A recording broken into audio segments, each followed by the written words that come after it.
Next daily current affair mind maps की बात कर रहे थे, उसमें हम बात करेंगे 12 जून की।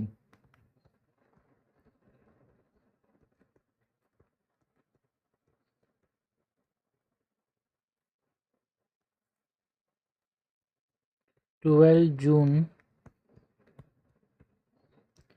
2026 के करंट अफेयर माइंड मैप्स की बात करते हैं। पहला जो इम्पॉर्टेंट आर्टिकल था यहाँ पे, वो था सुप्रीम कोर्ट ने जो रिकॉग्नाइज किया होम मेकर्स को एज अ नेशन बिल्डर। उसकी बात करें, Supreme court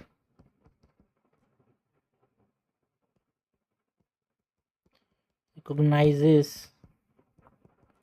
home makers as nation builders.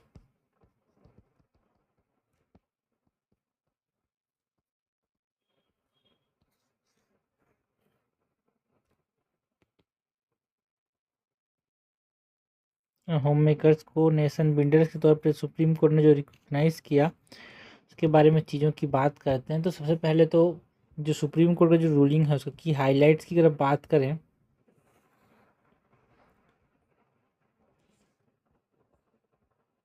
की हाइलाइट्स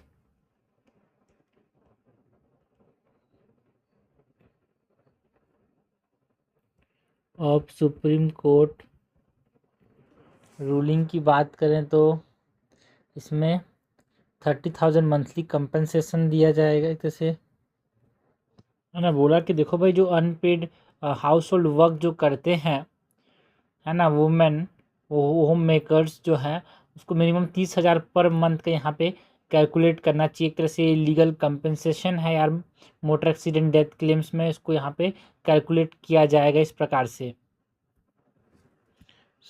इस बारे में बोला सुप्रीम कोर्ट ने, जो वुमेन कर रहे हैं यार वो 30,000 के बराबर है, और इसको 30,000 अगर मोटर एक्सीडेंट केस में 30,000 इसको पर मंथ लीगल कंपनसेशन के तौर पे कैलकुलेट किया जाएगा। 30,000 मंथली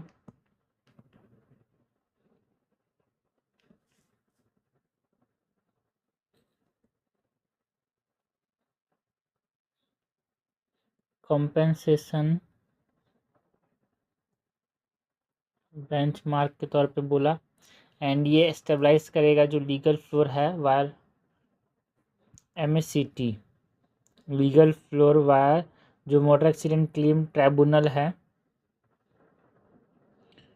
इसके कोर्ट ने डायरेक्ट किया इसको।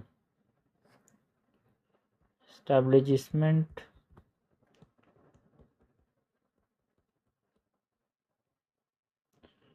Of legal floor via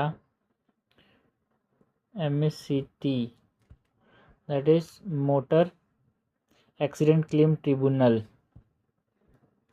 and inflation linkage की बात करें तो 10% इंक्रीज एवरी 3 ईयर्स, यहाँ पे बोला गया कि जैसे 30% जो 30,000 का जो वर्क है वो हर 3 साल में 10% से इंक्रीज होगा। तो इन्फ्लेशन के साथ लिंक किया इस चीज़ को।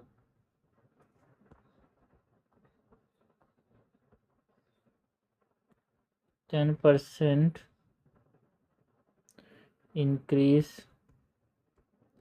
Every 3 years and dual income safeguard for house hold, जो वर्किंग होम मेकर्स हैं उनके लिए डुअल इनकम सेफगार्ड बनाने की बात की for working home makers. New damage head की बात की गई, मतलब लॉस ऑफ डोमेस्टिक केयर अगर हो रहा है तो डैमेज है भाई। New damage head that is loss of domestic care के तौर पे यहाँ पे क्या बोला गया, जो बेंच ने एक तरह से लॉस ऑफ डोमेस्टिक केयर को इंट्रोड्यूस किया एज डिस्टिंक्ट इंडिपेंडेंट ग्राउंड, जो कि डैमेजेस को अवॉइड करने के लिए ट्रेडिशनल कैलकुलेशन मेथड से लॉस ऑफ डोमेस्टिक केयर का एक टर्म यहाँ पे आया, एक नया डैमेज हेड लाया, हेडिंग एक तरह से, जिसके ऊपर क्या कितना पैसा मिलेगा ये देखा जाएगा एक तरह से। ऑल्सो यहाँ पे स्पीडी जस्टिस की बात की गई यार, इस जो सुप्रीम कोर्ट है रूलिंग उसमें यहाँ पे 1 ईयर डिसीजन मैंडेट की बात की गई। देखो यहाँ पे मेन जो चीज़ें हैं जो कि यहाँ पे जब डोमेस्टिक जो वर्क है, जब मोटर एक्सीडेंट डेथ होता है तो उसमें जो क्लेम्स आते हैं ना, उस क्लेम के ऊपर सारी चीज़ें रिवॉल्व कर रही हैं कि भाई ऐसे डोमेस्टिक वर्कर कोई होम मेकर की डेथ हुई तो उसको ऐसा क्या है, उसको कंपनसेशन कितना दिया जाएगा, है ना, ये सब चीज़ के ऊपर मेन है। तो इसमें स्पीडी जस्टिस अगर ये डेथ होता है तो यहाँ पे 1 ईयर दिया गया है डिसीजन मैंडेट, ठीक है, 1 year decision mandate.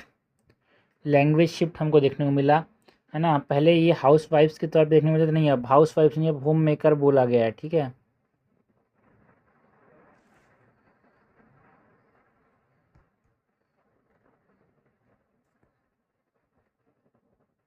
Language shift,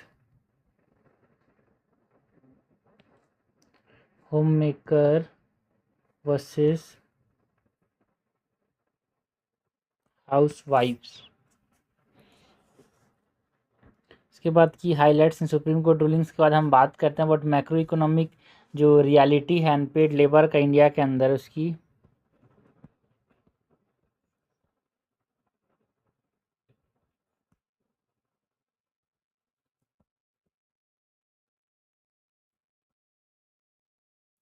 macro economic reality of unpaid labour, तो टाइम डेफिसिट जो है, जो वुमेन जो है ना, यहाँ पे मोर देन 7 आवर डेली यहाँ पे हाउस होल्ड और अनपेड वर्क में यहाँ पे कंट्रीब्यूट करते हैं यार।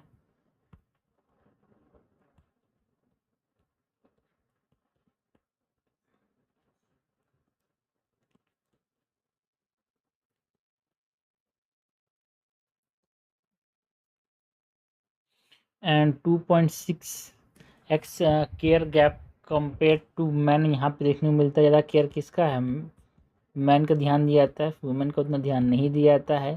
तो ये 2.6 times care gap compare to man हमको देखने को मिला। एंड ऑल्सो ये जो है होम मेकर्स या फिर जो अनपेड लेबर यहाँ पे हैं, इनका इकोनॉमिक कंट्रीब्यूशन 15 to 17% GDP को ये कंट्रीब्यूट करते हैं यार।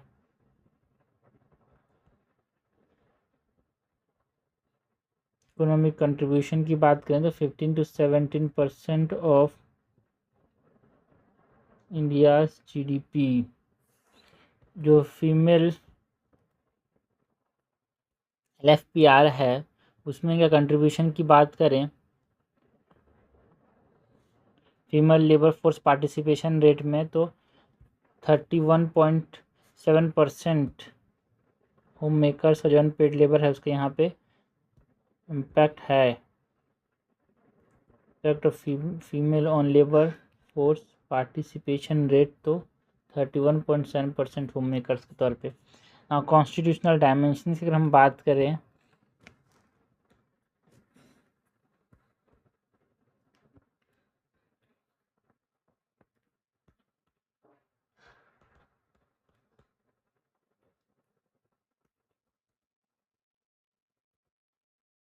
तो आर्टिकल 14 क्या बोलता है, आर्टिकल 14 बात करता है right to equality and substantive equality की, ना, सब में बराबरी होनी चाहिए भाई, ऐसा नहीं कि कोई काम करे उसको पैसा मिले, कोई काम करे उसको पैसा ना मिले।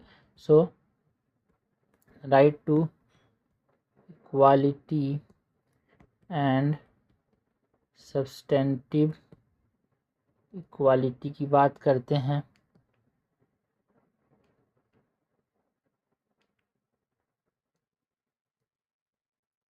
आर्टिकल 21 के अंदर right to life and dignity की बात करते हैं।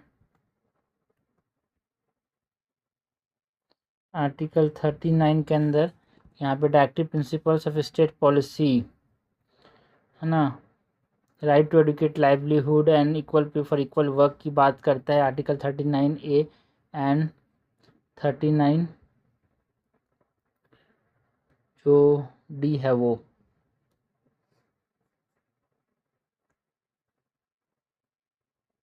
Directive principles and structural double burden. Article 14 की बात करें तो वो क्या बोलता है कि जो होम मेकर्स हैं वो 24/7 केयर जो है अनस्किल्ड डेली लेबर के तौर पे देते हैं, वो प्रिंसिपल ऑफ सस्टेनेटिव इक्वालिटी को वायलेट करता है। मतलब फेयर इकोनॉमिक आइडेंटिटी जो है वो मिलना चाहिए यार, है ना, जेंडर बेस्ड अंडर वैल्यूएशन नहीं होना चाहिए। तो उसकी बात की जाती है। कॉन्स्टिट्यूशनल डायमेंशंस, यहाँ पर मैं दो चीज़ें इंपॉर्टेंट की बात करूँ, जहाँ पे आपको 39B एंड 39D के बारे में पूछा जाता है। 39B is adequate, right to adequate livelihood, right to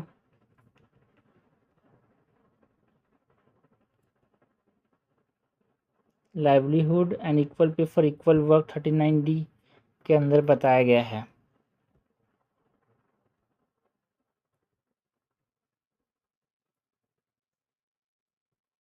ये प्रीलिम्स में हमको ये क्वेश्चन पूछा जा सकता है भाई, ठीक है। नेक्स्ट कॉन्स्टिट्यूशनल डायमेंशंस के बाद हम बात करें अगर जुडिशल प्रेसिडेंट्स के अंदर क्या इवोल्यूशन हुआ है उसकी, तो इवोल्यूशन ऑफ जुडिशल प्रेसिडेंट्स की बात करें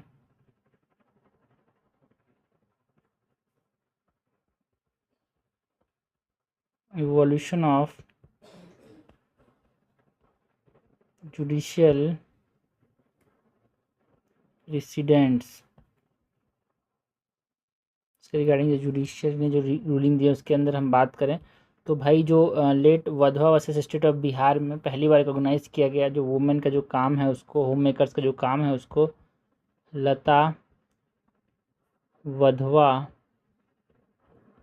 वर्सेस स्टेट ऑफ बिहार 2001 के अंदर फर्स्ट रिकॉग्नाइजेशन देखने को मिला, लीगल रिकॉग्नाइजेशन यार। उसके बाद Arun Kumar Agarwal versus national insurance 2010 में देखने को मिला। यहाँ पे जेंडर बायस तरह से देखने को मिला, ये बोला गया कि जेंडर बायस है ये इंश्योरेंस जो है वो। एंड उसके बाद हम बात करते हैं about Kirti versus oriental insurance 2021 के अंदर। यहाँ पे फ्यूचर प्रोस्पेक्ट की बात की गई, फ्यूचर आने वाले जैसे आज हम देखते हैं यार कि जो सुप्रीम कोर्ट ने बोला कि देखो जो होम मेकर्स को 30,000 मंथली वर्क के तौर पे देखा जाएगा इंश्योरेंस कैलकुलेशन और मोटर व्हीकल एक्सीडेंट के केसेस में, जो कि हम पे देखा हमने, तो वो सुप्रीम कोर्ट ने बोला। इसके बाद जो Arvind Kumar Pandey versus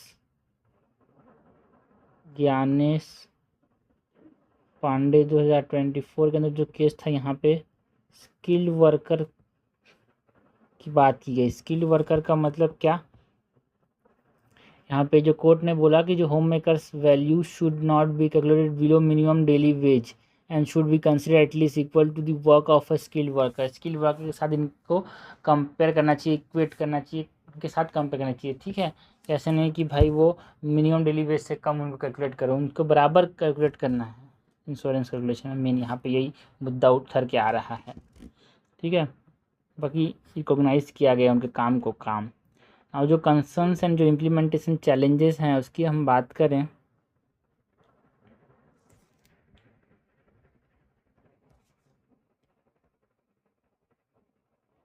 concerns and implementation challenges, तो देखो भाई जो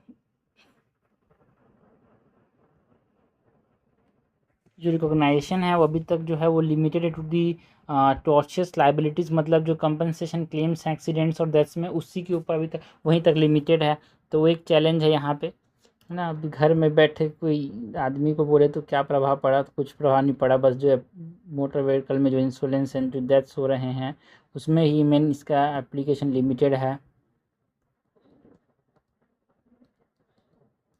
एंड इंश्योरेंस प्रीमियम प्रेशर के तौर पे ये आया। यहाँ पे चैलेंजेस ये हैं कि setting a high financial floor of 30,000 per month significantly increase करेगा जो कंपनसेशन पे आउट है इंश्योरेंस कंपनीज का, है ना।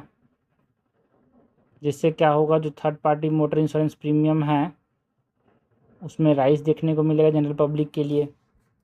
इंश्योरेंस प्रीमियम प्रेशर आएगा। स्ट्रक्चरल सपोर्ट की कमी है यार यहाँ पे, जो कर्ज फ्लेक्सिबल वर्क जो कंडीशंस हैं उसको यहाँ पे नहीं ध्यान दिया जाता है। मतलब जो कंटिन्यूस स्ट्रगल फॉर बैलेंस हमको देखने को मिल रहा है, फाइनेंशियल जस्टिस एक तरह पे यहाँ पे दिया जा रहा है आफ्टर ट्रेजेडी मरने के बाद, लेकिन जो सिस्टमिक इशूज़ हैं लाइक स्ट्रक्चरल सपोर्ट नहीं मिल रहा है, public purchase, flexible work options नहीं मिल रहे हैं वुमेंस को, ठीक है। तो डोमेस्टिक बर्डन रिलीव करने के लिए कुछ तो करना चाहिए यार, है ना।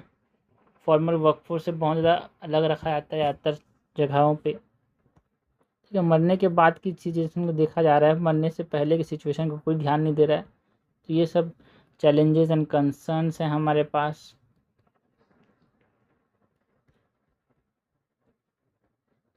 परचेज वर्सेस फ्लेक्सिबल वर्क, तो करना क्या है, वे फॉरवर्ड की बात करें तो करना क्या है।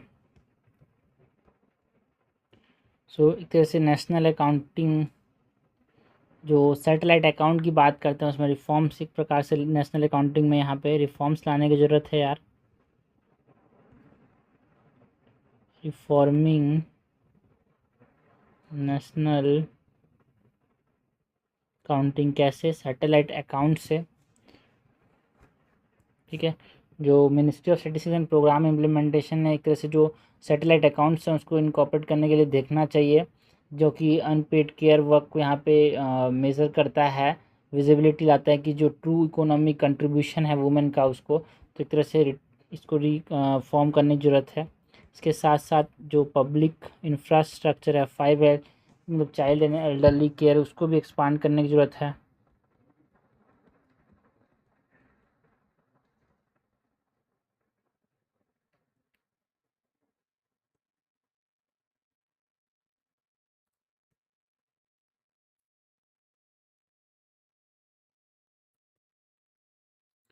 है ना। जो जुडिशियल एंड नेट जो इंश्योरेंस नेटवर्क है उनको सेंसिटाइज करने की ज़रूरत है यार।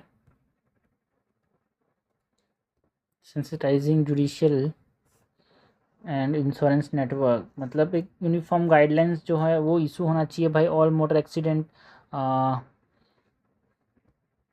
एम्स, है ना, मोटर एक्सीडेंट क्लेम ट्रिब्यूनल्स हैं सारे में ये अप्लाई होना चाहिए। सो सेंसिटाइजिंग जुडिशियल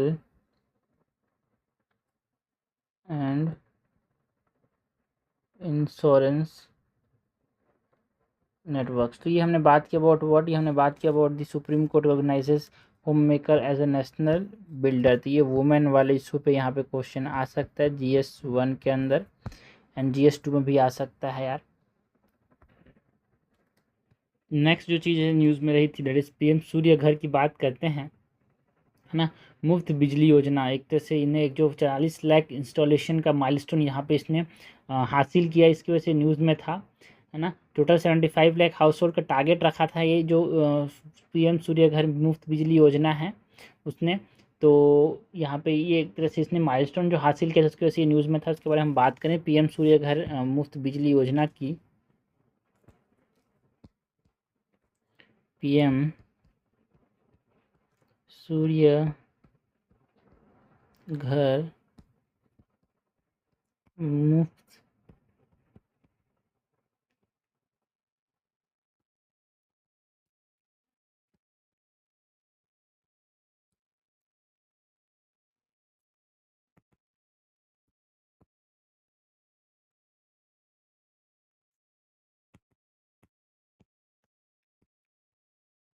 मुफ्त बिजली योजना।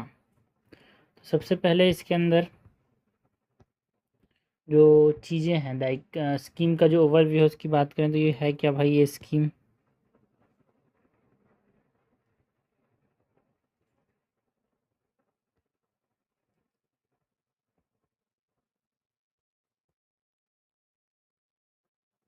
स्कीम ओवरव्यू की बात करें तो एक रूफटॉप सोलर पैनल लगाने की बात करते हैं फॉर रेसिडेंशियल हाउस होल्ड यार। Rooftop solar for residential household. Goal क्या है, देखो गोल ये है 1 करोड़ तक का गोल है, बट यहाँ पे जो इस साल 75,000 हाउस होल्ड तक पहुँचने के लिए जो सोलर पैनल डाला जा रहा है उसमें बॉटल नेक फेस करना पड़ रहा है, बिकॉज जो डोमेस्टिक कंटेंट रिक्वायरमेंट के जो मैंडेट है उसकी वजह से यहाँ पे राइजिंग कॉस्ट बढ़ रहा है यार, जो सोलर पैनल्स नहीं मिल पा रहे हैं उसकी वजह से ये बहुत ज़्यादा न्यूज़ में था। सो गोल क्या है इसका, 1 करोड़ हाउस होल्ड्स तक पहुंचना। बेनिफिट की बात करें तो 300 यूनिट फ्री इलेक्ट्रिसिटी मंथली देने की बात करता है ये। बेनिफिट की बात करें तो 300 unit free electricity monthly. Achievement हमने 40,000 इंस्टॉलेशन तो हो चुके हैं, मतलब 40 लाख इंस्टॉलेशन तो हो चुके हैं, बट जो 75 लाख इस साल के अंत तक जो करना है वो जो है उसके ऊपर बॉटलनेक्स हमको देखने को मिल रहे हैं। ये 12 गीगावाट एनर्जी जनरेट कर रहा है यार। ऑब्जेक्टिव क्या है कि हमारे पास जो रिन्यूएबल एनर्जी सारे लोग ऑब्जेक्टिव ये है कि सारे लोग जो है रिन्यूएबल एनर्जी का इस्तेमाल करें, तो उसको अडॉप्ट करने के लिए ये यहाँ पे लाया गया था सूर्य घर, मतलब जो मुफ्त बिजली योजना है वो।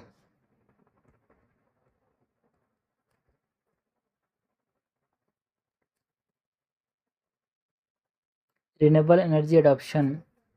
नेक्स्ट यहाँ पे जो डोमेस्टिक कंटेंट रिक्वायरमेंट मैंडेट्स हैं, जो सप्लाई गैप्स हैं उसकी वजह से बहुत दिक्कतों का सामना करना पड़ रहा है। इसके बारे में बात करें, DCR mandate and supply gap की बात करें तो जो मैंडेटरी DCR है, that is the domestic content requirement compliant जो करना पड़ेगा सोलर पैनल्स के लिए, उसकी वजह से बहुत ज़्यादा महंगा हो रहे हैं, ये अनअवेलेबिलिटी देखने को मिल रहा है। So mandatory DCR domestic content requirement solar panels की वजह से यहाँ पे सप्लाई गैप हो रहा है, बॉटलनेक हो रहा है। एंड जो जून 2026 में जो पॉलिसी आया उसकी वजह से दिक्कतों का सामना करना पड़ा है ना, ट्रिगर्स हुए भाई। ये जो जून 2026 में जो पॉलिसी आया उसकी वजह से क्या हुआ, जो ministry of new renewable energy ने यहाँ पे मैंडेट लाया कि जो सोलर सेल्स होंगे जो कि approved list of models and manufacturer list 2 में होंगे वही एलिजिबल होंगे सोलर प्रोजेक्ट्स के लिए। ये किस ऑब्जेक्टिव से लाया गया था, to reduce dependence on imported जो इम्पोर्टेंट सोलर फोटोवोल्टिक सेल है उस पर रिड्यूस हो हमारा डिपेंडेंस, डोमेस्टिक मैन्युफैक्चरिंग को प्रमोट करे। तो उसके वजह से भी यहाँ पे ट्रिगर कर रहा है कि सप्लाई नहीं हो पा रहा है ठीक से यार।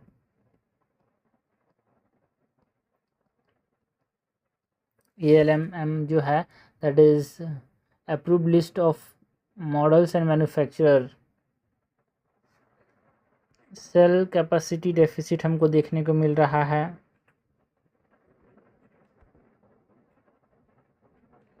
लाइक 30 गीगावाट्स वर्सेस 65 गीगावाट जो मॉड्यूल कैपेसिटी है वो हमको देखने को मिल रहा है यहाँ पे। हमारे पास जो इम्पोर्टेड सोलर सेल्स है बहुत ज़्यादा उसमें हम रिलाई करते हैं यार, हैवी रिलायंस ऑन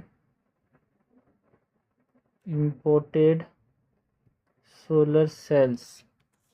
ये सब एक जैसे DCR का जो मैंडेट एंड सप्लाई गैप्स है उसकी बात की, तो प्रोजेक्ट के एग्जीक्यूशन पे क्या प्रभाव पड़ रहा है DCR mandate and supply gaps का? Impact on project execution.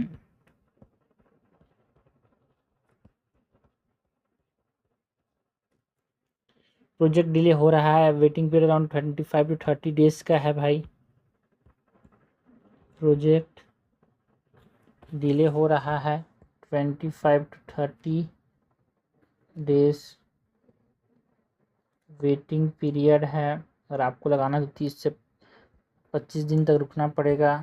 Also price जो है वो बढ़ रहे हैं, प्राइस एस्केलेशन ऑफ DCR जो मॉड्यूल्स हैं, डोमेस्टिक कंटेंट रिक्वायरमेंट मॉड्यूल्स जो हैं उनका प्राइस बढ़ रहा है, तो उसके वजह से लोग खरीदना पसंद उतना नहीं करेंगे।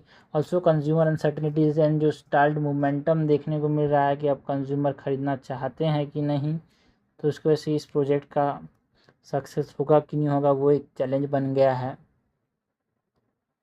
उस पहले मोमेंटम अच्छा था, सब लोग खरीद रहे थे, लगवा रहे थे। अब टारगेट रियलाइजेशन अब थोड़ा धीरे होते हुए हमको देखने को मिल रहा है, slow target realisation. Local mandates का क्या सिग्निफिकेंस है यहाँ पे अगर हम बात करें क्या, तो जो डोमेस्टिक करंट रिक्वायरमेंट मैंडेट ठीक ही है, बट जो लोकल मैंडेट्स हैं उसका क्या सिग्निफिकेंस होता है? सिग्निफिकेंस ऑफ लोकल मैंडेट तो रिड्यूस इनपुट डिपेंडेंसी जो है, लोकल मैंडेट्स जो है वो रिड्यूस करने के लिए यहाँ पे लाए गए। इनपुट डिपेंडेंसी को डोमेस्टिक मैन्युफैक्चर यहाँ पे उनको बढ़ावा मिले, डोमेस्टिक इकोसिस्टम को स्ट्रेंथन करने के लिए। ठीक है, आपने बाहर देश के इम्पोर्ट कम करने के लिए सब चीज़ें लाई, बट जो इसका प्रोजेक्ट है ना वही एक तरह से स्लो हो जा रहा है, इसका इम्प्लीमेंटेशन उसकी चीज़ें। तो एक चीज़ अच्छा करने से एक चीज़ को बुरा हो जा रहा है यार। ठीक है, सो स्ट्रेंथन करने के लिए डोमेस्टिक इकोसिस्टम को, जो आत्मनिर्भर भारत है उसके साथ अलाइन करने के लिए जो लोकल मैंडेट्स हैं ये लाए गए।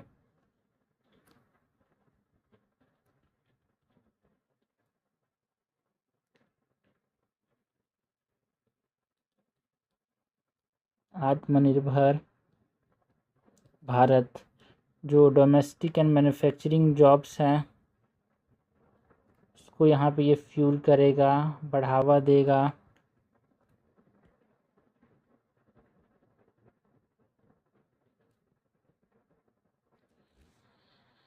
तो ये सब सिग्निफिकेंस है। बाकी जो इम्प्लीमेंटेशन चैलेंजेस हैं PM सूर्य घर मुफ्त बिजली योजना की, इसकी अगर हम बात करें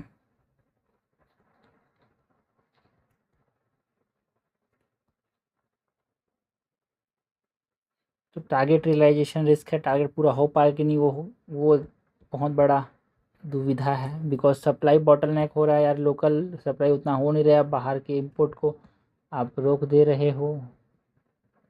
सो सप्लाई बॉटलनेक, ऑल्सो जो कॉस्ट है वो बहुत ज़्यादा हो जा रहा है स्मॉल DRE वेंडर्स के लिए। Cost overruns for small domestic DRE vendors. Quality and scalability का जो बैलेंस है कि ठीक है लार्ज स्केल में आपको उगाना है, डोमेस्टिक वेंडर्स की बात करें तो बहुत ज़्यादा लार्ज स्केल में आपको ये बनाना है और इसके साथ साथ क्वालिटी को भी ध्यान रखना है। तो देखो भाई यही है दिक्कत यहाँ पे कि क्वालिटी बनाने स्केल बनाने के चक्कर में क्वालिटी कंप्रोमाइज़ हो जाता है। सो यहाँ पे इसकी वजह से चैलेंजेस फेस करना पड़ रहा है, जो असेंबली एंड सेल मैन्युफैक्चरिंग वहाँ पे मिसमैच हो रहा है।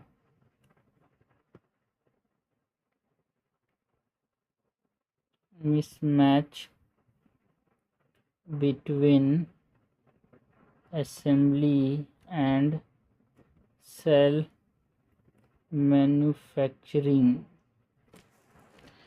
तो डिफरेंस क्या है, जो सेल और मॉड्यूल हम बोलते हैं ना, सोलर सेल और सोलर मॉड्यूल में क्या डिफरेंस है, जो ये मॉड्यूल मैंडेट्स आ रहे हैं लोकल मैंडेट्स के, इसमें क्या यहाँ पे डिफरेंस है उसकी अगर हम बात करें।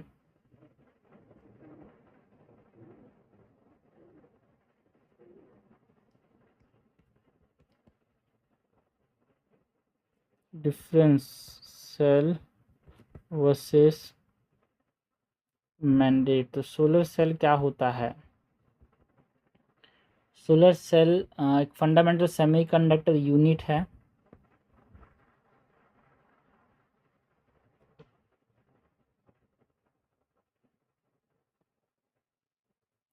ना, एक कैपिटल इंटेंसिव मैन्युफैक्चरिंग होता है, पैसे के चक्कर में ज़्यादा खर्चा लगता है यहाँ पे। एंड करंट स्टेटस की बात करें तो हमारा 30 गीगावाट कैपेसिटी तक का सोलर सेल हम बना सकते हैं। Current capacity is 30 gigawatt. तो current status,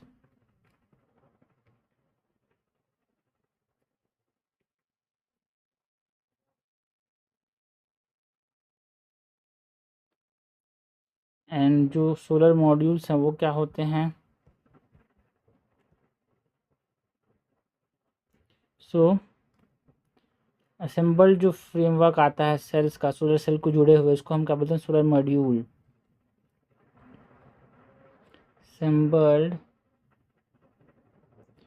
framework of cells is called as solar modules. ये वेदर प्रूफ होते हैं, ठीक है, वेदर प्रूफ स्ट्रक्चरल असेंबली होता है। एंड करंट स्टेटस हमारे पास 35 गीगावाट कैपेसिटी का है सोलर मॉड्यूल।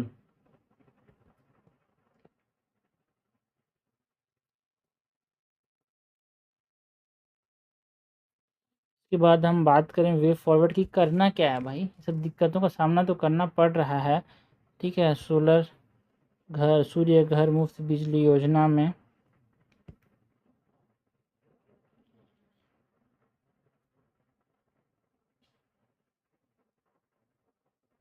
वे फॉरवर्ड क्या है,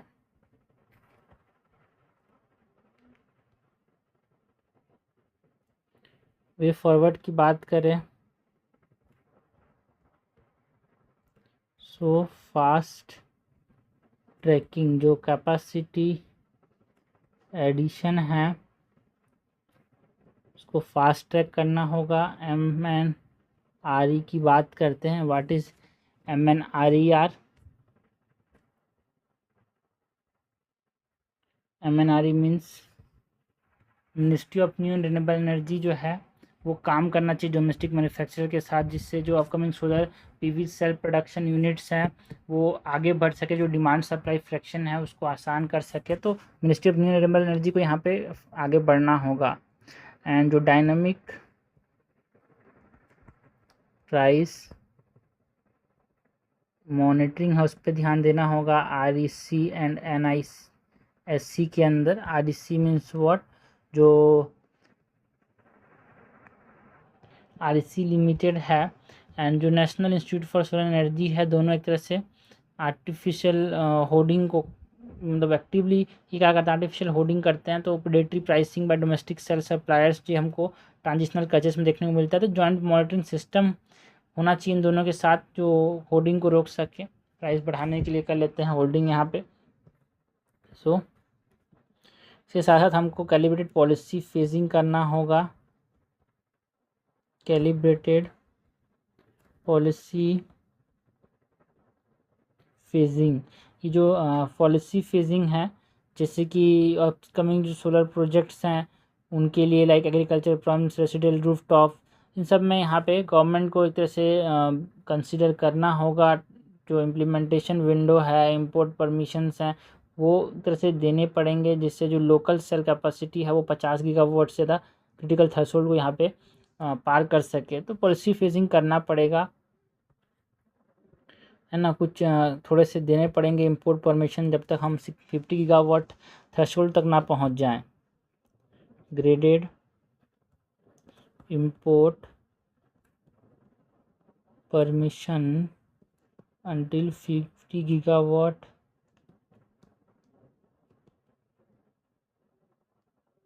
थ्रेशोल्ड। ओके, सो ये हमने बात की पीएम सूर्य घर मुफ्त बिजली योजना की।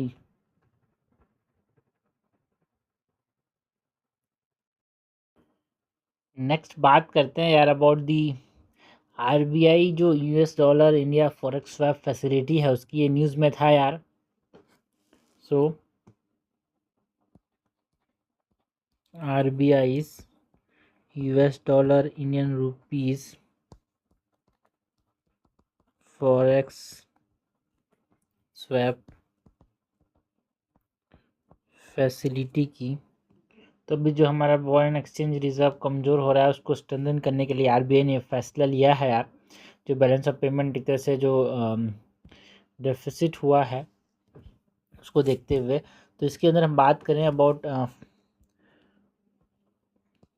FCNR अकाउंट की, बिकॉज इसके अंदर क्या क्या जो फॉरेन करेंसी जो ये आरबीआई का जो US dollar Indian rupee forex swap facility है, इसके अंदर क्या बोला, बैंकों को एनकरेज किया गया कि वो अपने जो foreign currency non resident banks जो हैं, है ना, उन वहाँ पे डिपॉजिट जो है नॉन रेसिडेंट इंडियन से पैसा लें।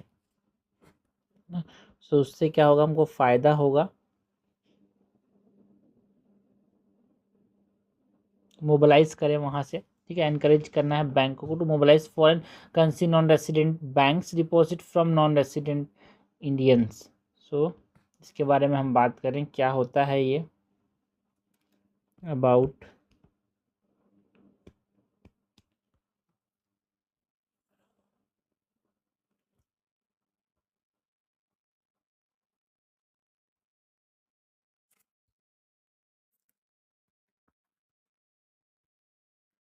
FCNR foreign currency non resident bank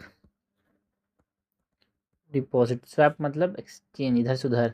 so एक तरह से ये fixed term foreign currency deposits होते हैं।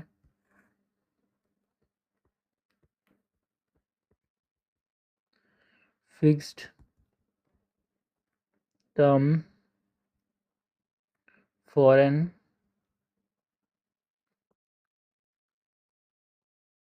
करेंसी डिपॉजिट्स, इसके अंदर एलिजिबल कौन कौन है भाई, जो FCNR बैंक डिपॉजिट्स में कौन कौन डिपॉजिट कर सकता है। तो नॉन रेसिडेंट इंडियन में NRIs डिपॉजिट कर सकते हैं, overseas citizen of India's and जो पर्सन ऑफ इंडियन ओरिजिन जो हैं वो इसके अंदर डिपॉजिट कर सकते हैं। इसके बाद जो करेंसीज यहाँ पे डिपॉजिट किया जा सकता है, that is US dollar, European euro, GBP, JPY and text. JBP का मतलब है पाउंड स्टर्लिंग एंड JYP का मतलब है जापानीज येन यार। तो यहाँ से करेंसीज जो है ये foreign currency non resident account में डिपॉजिट किया जा सकता है। एंड टैक्स एग्जेम्प्ट की बात करें, यहाँ पे टैक्स जो है टैक्स एग्जेम्प्टेड इंटरेस्ट मिलता है NRIs को, अगर इसमें कोई पैसा रखते हैं तो NRIs। तो हमारे देश का जो अर्थव्यवस्था है वो थोड़ा से डूब रहा है, एक तरह से बोल सकते हैं ख़राब स्थिति पे चल रहा है। इसीलिए क्या किया, इसको देखते हुए आरबीआई ने मूव लाया, फॉरेन करेंसी नॉन रेसिडेंट जो है बैंक अकाउंट है इसके ऊपर अगर डिपॉजिट करेगा तो वहाँ पे टैक्स एग्जेम्प्टेड इंटरेस्ट मिलेगा, है ना। जो principal and interest repaid in foreign currency होगा यार, यहाँ पे principal and interest repaid in foreign currency, जो आप पैसा जमा करोगे फॉरेन करेंसी में जमा करोगे, आपको जो मिलेगा वो फॉरेन करेंसी मिलेगा। कंप्लीट एक्सचेंज रेट प्रोटेक्शन यहाँ पे दिया गया है, कंप्लीट एक्सचेंज रेट प्रोटेक्शन यहाँ पे दिया गया। तो ये हमारे पास चीज़ें हुई थी बातचीत ना। ये जो स्वैप है इसका मैकेनिज्म की बात करें, मैकेनिज्म ऑफ द स्वैप की बात करें,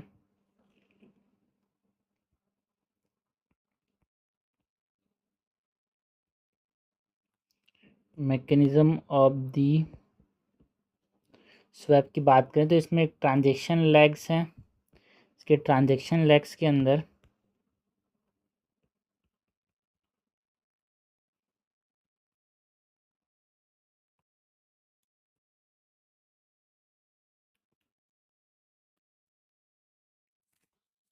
फर्स्ट लेग की बात करें तो जो कि स्पॉट ट्रांजेक्शन के बारे में बात करता है, 2 लेग हैं यहाँ पे।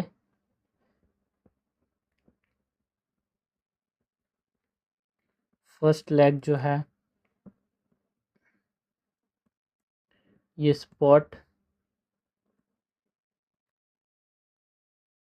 ट्रांजैक्शन की बात करता है, लाइक जो bank sells FX to RBI ना, फॉरेन करेंसी जो है वो आरबीआई को बेचते हैं। सेकंड लेग की बात करें तो फॉरवर्ड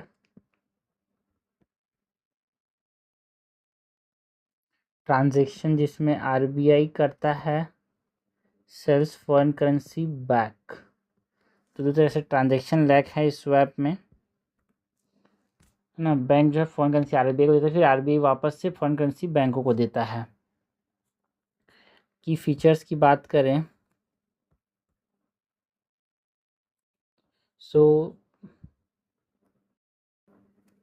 की फीचर्स के अंदर यहाँ पे जो पर स्वैप जितने बार भी स्वैप होगा पर स्वैप फिक्स्ड एक्सचेंज रेट मिलेगा यार। फिक्स्ड एक्सचेंज रेट, जिस एक्सचेंज रेट पे स्वैप होगा उसी एक्सचेंज रेट पे मिलेगा। Fix exchange rate for both legs. And जो एक्सचेंज रिस्क है उसको ये एलिमिनेट करने की बात करता है, elimination of exchange rate risk. जो बैंक हेजिंग कॉस्ट है वो कम हो जाता है यहाँ पे, lowering of bank hedging costs. इसके बाद जो कोर ऑब्जेक्टिव है यहाँ पे आरबीआई का, जो US dollar Indian rupees forex swap facility का कोर ऑब्जेक्टिव क्या है भाई?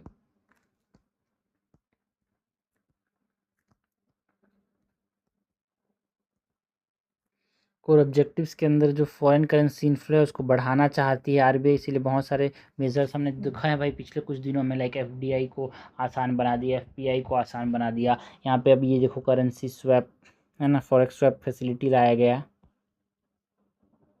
फॉरेन करेंसी इनफ्लो के लिए। एंड इसने स्ट्रेंथन किया जो फॉरेक्स रिजर्व है उसको। मेन काम क्या है इसको, फॉरेक्स रिजर्व को स्ट्रेंथन करना, मैनेज करना, जो एक्सचेंज वॉलेटिलिटीज़ हो रही हैं उनको।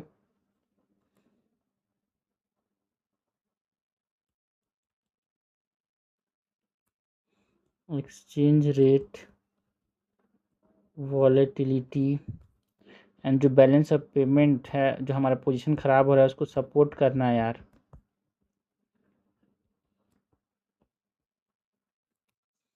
सो support balance of payment position.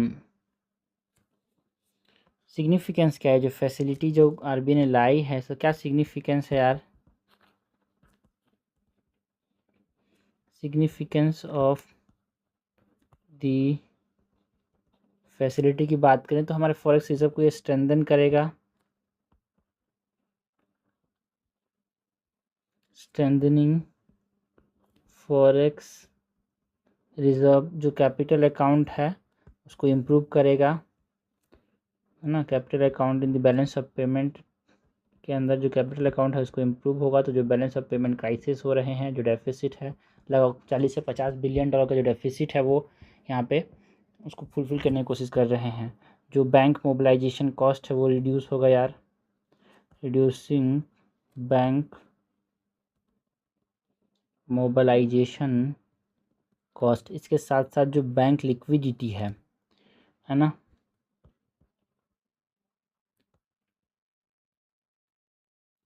Bank liquidity है इसको एग्जेम्प्ट होगा यहाँ पे। इट इज़ एग्जेम्पशंस यहाँ पे बैंक लिक्विडिटी में दिए जाएंगे, exemptions from CRR and SLR.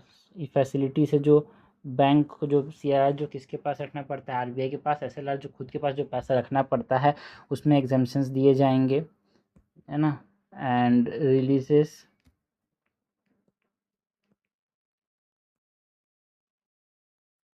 जो डिप्लॉयबल फंड्स फॉर क्रेडिट हैं वो यहाँ पे रिलीज़ हो जाएंगे, रिलीज़ किए जाएंगे। सो ये सिग्निफिकेंस है। इसके बाद अगर हम बात करें about the concerns and risk की,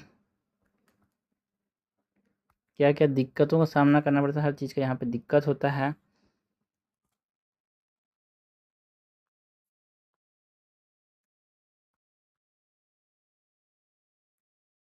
कंसर्न्स एंड रिस्क की बात करें तो टेम्प्रेरी जो नेचर ऑफ इनफ्लो होगा वो हमारे पास अच्छा होगा, क्योंकि फॉरेन करेंसी यहाँ पे आएगा तो ये टेम्प्रेरी ही है यार, ऐसा नहीं कि लॉन्ग टर्म में क्या करेंगे, तो ये भी एक दिक्कत है। सो टेम्प्रेरी नेचर ऑफ इनफ्लो थोड़ी देर के लिए आएगा तो हमको देना तो पड़ेगा। सो फॉरेन करेंसी लायबिलिटी होगा हमारे पास बाद में, तो भी तो फॉरेन करेंसी में चुकाना है। थोड़ी देर के लिए तो हम सुलझा देंगे मैटर को, बाद में क्या करेंगे, ये कंसर्न है। उसके बाद जो मैच्योरिटी कंसंट्रेशन रिस्क है, मतलब आउटफ्लो का प्रेशर है, मैच्योरिटी पे हमको भेजना भी तो पड़ेगा। सो मैच्योरिटी कंसंट्रेशन रिस्क है, लाइक आउटफ्लो प्रेशर की बात करते हैं। उससे जो इन्फ्लेशन रिस्क है, एक्सेस रुपी लिक्विडिटी, जैसे हमारे पास जो अभी देखो $1 का कितना हो गया, 100 रुपया हो गया, तो जो एक्सचेंज रेट लिक्विडिटी बहुत ज़्यादा बढ़ जा रही है, इससे इन्फ्लेशन के चांसेस हमारे पास देखने को मिलेंगे यार, इन्फ्लेशन का रिस्क होगा। इन्फ्लेशन रिस्क फ्रॉम जो एक्सेस रुपी लिक्विडिटी है उससे। सो स्टेबलाइजेशन मेजर्स लेने की ज़रूरत है यार यहाँ पे, नीड फॉर स्टेबलाइजेशन मेजर्स। तो करना क्या है, ठीक है। तो कंसर्न्स मैंने बता दिया, दिक्कतों बता दिया, दिक्कत बताने से कुछ नहीं होने वाला भाई, सॉल्यूशंस बताने पड़ेंगे। So what is the way forward,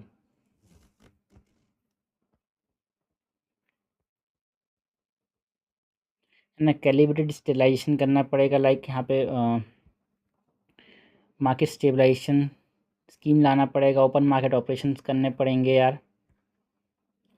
calibrated stabilisation like market stabilisation schemes and OMOs की बात करते हैं ना। मॉनिटरिंग करने की ज़रूरत है, जो मैक्रो प्रूडेंशियल लिमिट्स हैं लेवरेज करने की ज़रूरत है इन चीज़ को। So monitoring leverage and macro prudential limits. Also हमको फोकस किस चीज़ पे करना है, stable long term fund at investment inflow के। थोड़ी सी देर में यहाँ पे पैसा ला देंगे और इकोनॉमी को अच्छा कर देंगे, ऐसा नहीं भाई। Long term fund at investment जो इनफ्लो है उस पर फोकस करना है, ओके। सो यहाँ पे अगर हम बात करें जो ये foreign currency non resident bank account है, वैसे जो नॉन रेसिडेंट इंडियन जो डिपॉजिट्स हैं, दोनों में अगर हम डिफरेंस की बात करें तो क्या अंतर होता है यार यहाँ पे।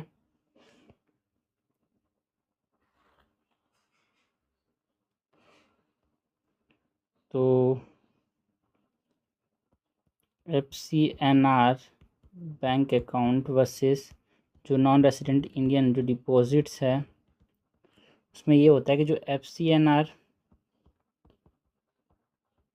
बैंक अकाउंट में फॉरेन करेंसी कोई एक्सचेंज रिस्क नहीं होता है, फॉरेन करेंसी में पैसा रखते हैं यहाँ पे। फॉरेन करेंसी में रखते हो, फॉरेन करेंसी में मिलता भी है, तो कोई एक्सचेंज रेट रिस्क नहीं होता। 10,000 डालें तो 10,000 आपको मिलेंगे, रेस्पेक्टिव ऑफ रुपी कितना है। बट जो नॉन रेसिडेंट इंडियन अकाउंट है ना, मतलब नॉन रेसिडेंट इंडियन, उसमें इंडियन रुपये में पैसा रखना पड़ता है, तो यहाँ पे एक्सचेंज रिस्क होता है, ठीक है। तो डिपॉजिट जो कर रहा है उसके ऊपर ये रिस्क बियर करता है, वो डिपॉजिटर बियर द रिस्क। इसीलिए सरकार ने बोला कि आप यहाँ पे, ठीक है, आप यहाँ पे पैसा रखो ना यार, ठीक है। सो ये हमने बात की अबाउट व्हाट, हमने बात की अबाउट दी RBI का जो $, इंडियन फॉरेक्स स्वैप फैसिलिटी है उसकी। नेक्स्ट हम बात करते हैं indicator for global climate change, जो रिपोर्ट आया है यहाँ पे 2025 की। इसके अंदर ये न्यूज़ में क्यों था भाई, बिकॉज एक इंडिपेंडेंट जो क्लाइमेट साइंटिस्ट ने जो पब्लिश किया था indicators of global climate change, इसमें क्लियर वार्निंग दिए गए थे कि जो हीट ऐड हो रहा है और एटमॉस्फेयर में ह्यूमन एक्टिविटीज़ के द्वारा, वो अपने हाईएस्ट लेवल पे पहुंच गया 2025 में। उसकी वजह से भी न्यूज़ में था। तो इस स्टडी को यहाँ पे हम की फाइंडिंग्स एनालिसिस करेंगे यार इसका। So indicator for global indicator of global climate change, IGCC, indicator for global climate change 2025 report. इसमें ग्लोबल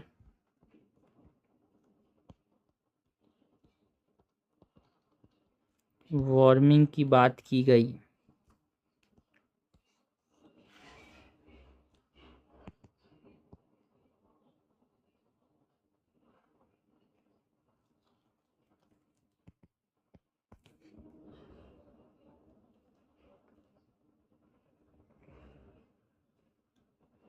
इसके अंदर सबसे पहले हम बात करें की फाइंडिंग्स की,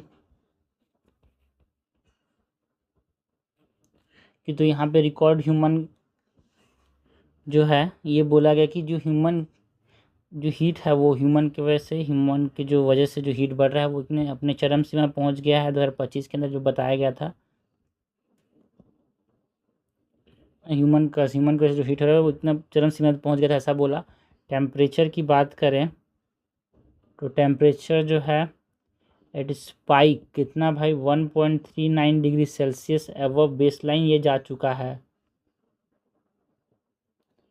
ह्यूमन का इसके ऊपर कितना इन्वॉल्वमेंट रहा है, ह्यूमन फुटप्रिंट की बात करें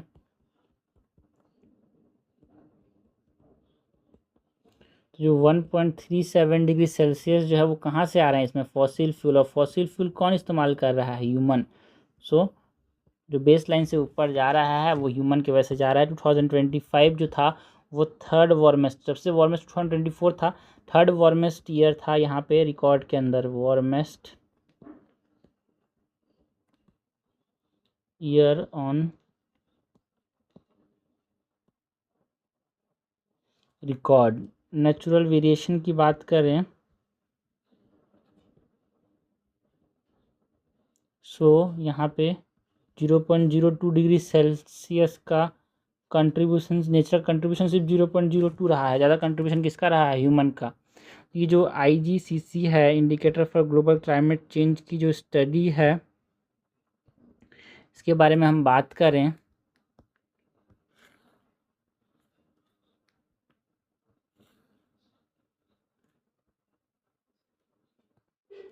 about the indicator for global climate change study की बात करें तो एक इंडिपेंडेंट साइंटिफिक प्रोजेक्ट है ये, इंडिपेंडेंट साइंटिफिक प्रोजेक्ट है, एनुअल ग्लोबल चेक्स है ये, यहाँ पे एनुअल ग्लोबल चेकअप करता है दुनिया का कैसा है, जैसे डॉक्टर चेकअप करता है वैसे ये चेकअप करता है, एनुअल ग्लोबल चेकअप है ये।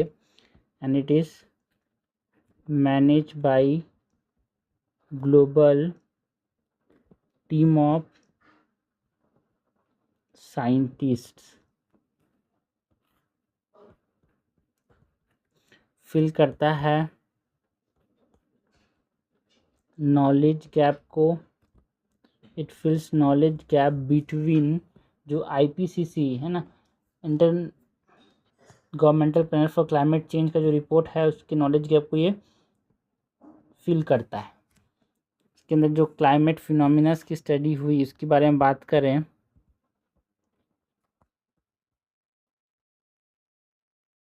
तो एक ला नीना के बारे में बताया गया एंड अल नीनो के बारे में बताया गया। ला नीना में या बारिश ज़्यादा होती है तो एक नेचुरल कूलिंग इन्फ्लुएंस किया भाई ला नीना ने 2025 के अंदर, नेचुरल कूलिंग इन्फ्लुएंस किया। जो ट्रू वार्मिंग स्ट्रेंथ है 2025 में उसको मास्क किया, इसीलिए थर्ड वार्मेस्ट है। 2024 जो था वो वार्मेस्ट था। ट्रू वार्मिंग स्ट्रेंथ जो था 2025 में और गर्म हो सकता था, उसको यहाँ पे इसने क्या किया, मास्क किया, है ना। और इससे जो मानसून था वो थोड़ा सा स्ट्रॉन्गर हुआ। यहाँ पे फ्लड रिस्क ज़्यादा हुए लानिना की वजह से, यहाँ पे इंडिया में ज़्यादा फ्लड होता है।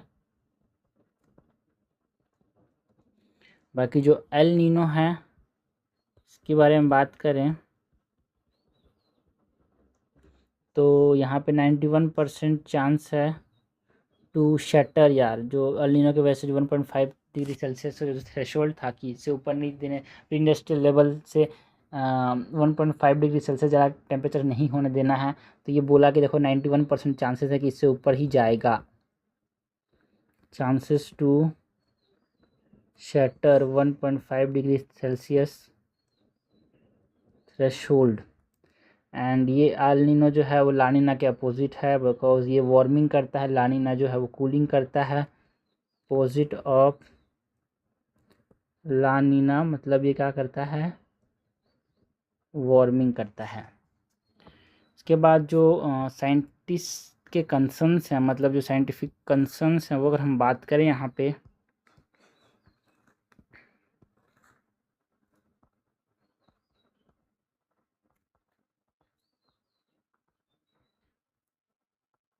तो रिकॉर्ड पॉल्यूशन हमको देखने को मिला यार। यहाँ पे अराउंड 56.8 बिलियन टन्स का यहाँ पे पॉल्यूशन हमको देखने को मिला। रिकॉर्ड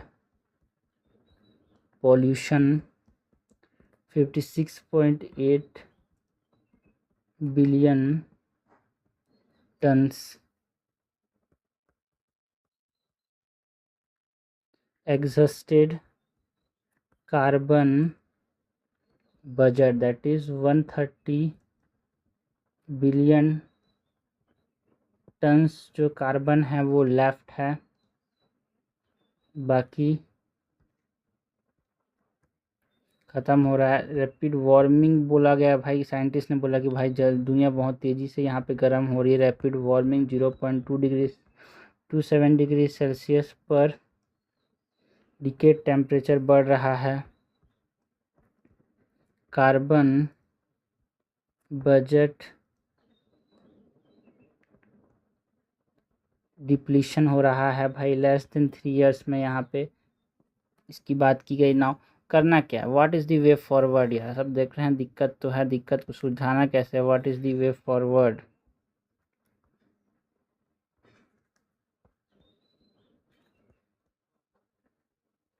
सो 35% इलेक्ट्रिसिटी शेयर करना होगा हमारे पास जो है एनर्जी में 2035 तब जाके कुछ कर सकते हैं यार।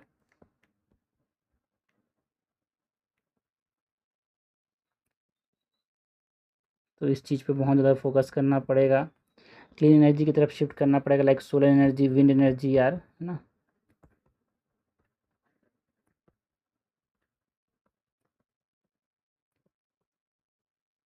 ग्रीन हाइड्रोजन प्रोडक्शन पे ध्यान देना होगा यार फॉर फ्यूल्स।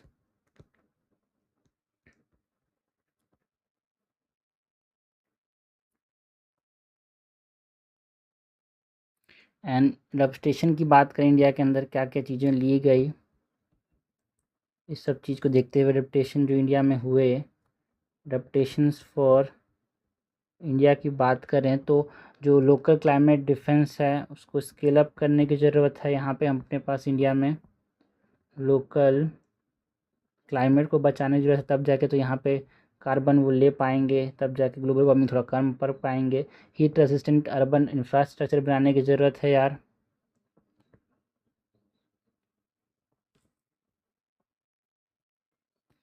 है ना, हमको जो क्लाइमेट फंडिंग के जो प्रोमिसेस हैं उसको ही फुलफ़िल करना होगा, सिक्योर करना होगा इसको।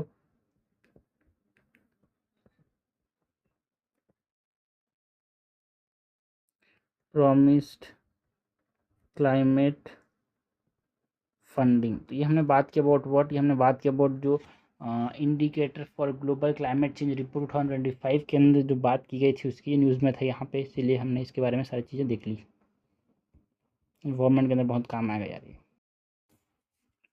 नेक्स्ट हम बात करते हैं जो डिस्कशन हो रहा है यहाँ पे मैंडेटरी ईवी ट्रांजिशन के लिए, जो two wheelers and four wheelers के लिए जो मैंडेटरी ईवी ट्रांजिशन इंडिया के 2028 तक जो बात हो जा रही है, पॉलिसी डिसीजन जो लेने की कोशिश की जा रही है, डिबेट्स हो रहे हैं, उसके बारे में बात करते हैं यार। सो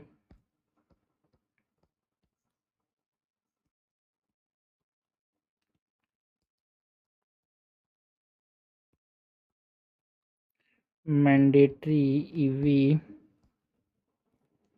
ट्रांजिशन इन इंडिया 2028 तक जो बातें हो रही हैं उसकी।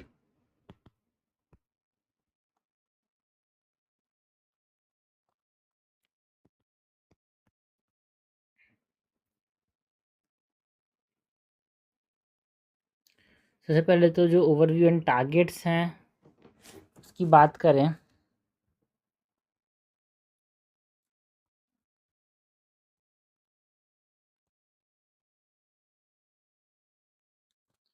तो शिफ्ट जो है वो यहाँ पे इलेक्ट्रिक मोबिलिटी की तरफ, इंटरनल कंबशन इंजन से जो इलेक्ट्रिक मोबिलिटी की तरफ जो शिफ्ट है इसके बारे में बात की जा रही है। Shift from internal combustion engine to electric mobility. 30% जो प्राइवेट कार्स होने चाहिए, ये हमने टारगेट रखा है। 30% of the private cars by 2030 ये इलेक्ट्रिक व्हीकल होना चाहिए। 70% of the commercial vehicles by 2030 वो इलेक्ट्रिक व्हीकल्स होने चाहिए। 40% जो बसेस हैं बाय 2030 वो इलेक्ट्रिक व्हीकल्स होने चाहिए। एंड 80% जो 2 and 3 व्हीलर्स हैं वो 2030 तक यहाँ पे इलेक्ट्रिक व्हीकल्स होने चाहिए।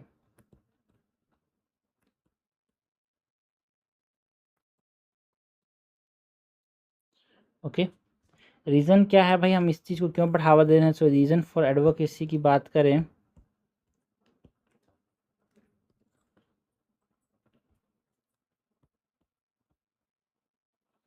रीज़न फॉर एडवोकेसी तो जो इन्वायरमेंट एंड जो हेल्थ इम्पैक्ट्स हैं उसको देखते हुए यार, इन्वायरमेंटल एंड हेल्थ इम्पैक्ट देखते हुए, लाइक एयर पोल्यूशन को रिड्यूस करना है, जो टेल पाइप एमिशंस हैं उसको रिड्यूस करना है, लोअर करना है, सबको देखते हुए हमारे पास इलेक्ट्रिक व्हीकल ट्रांजिशन की बात बहुत ज़ोर शोर से चल रही है यार। जो टेल पाइप एमिशन है उसको लोअर करना है, पब्लिक हेल्थ इंटरवेंशन, भाई पब्लिक को पॉल्यूशन से बहुत ज़्यादा हेल्थ इम्पैक्ट हो रहा है, तो इस सब को देखते हुए यहाँ पे इलेक्ट्रिक व्हीकल ट्रांजिशन के ऊपर बहुत ज़्यादा फोकस की जा रहा है। इसके साथ साथ जो एनर्जी, पेट्रोल एंड डीजल जो व्हीकल्स हैं देखने को मिल रहा है यार, कितना हमारे पास अभी अनसर्टनिटीज़ हैं। तो जो ऑयल इंपोर्ट है उसको डिपेंडेंस को कम करने के लिए यहाँ पे हमको इलेक्ट्रिक व्हीकल पे ज़्यादा जोर देना है।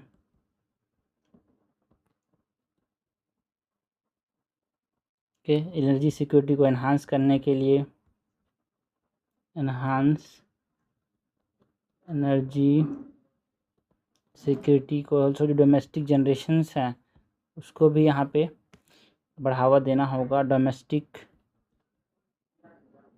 इलेक्ट्रिसिटी जनरेशन पे ध्यान देना होगा।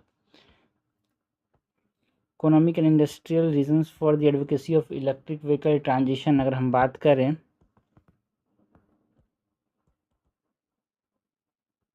इकोनॉमिक एंड इंडस्ट्रियल, तो इलेक्ट्रिक मोबिलिटी का लोअर ऑपरेटिंग कॉस्ट होता है यार, लोअर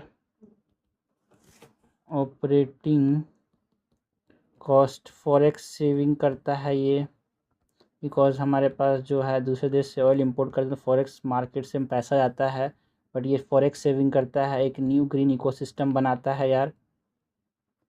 जो इलेक्ट्रिक व्हीकल है वो है ना तरह से टेक्निकल लीप फॉगिंग करता है, मतलब टेक्नोलॉजी को और भी बढ़ावा देता है कि वहाँ पे और भी ज़्यादा टेक्नोलॉजी में डेवलपमेंट हो और ज़्यादा चीज़ें हम सोचें, रिसर्च करें, तो टेक्नोलॉजी लीप फ्रॉगिंग की बात होती है यहाँ पे। इसके साथ साथ जो स्ट्रक्चरल रिक्वायरमेंट्स हैं, हम जो चेंज कर रहे हैं ईवी ट्रांजिशन की तरफ जो जा रहे हैं, उसके लिए बहुत सारी चीज़ों की ज़रूरत पड़ेगी, जो कि क्या क्या है यार। स्ट्रक्चरल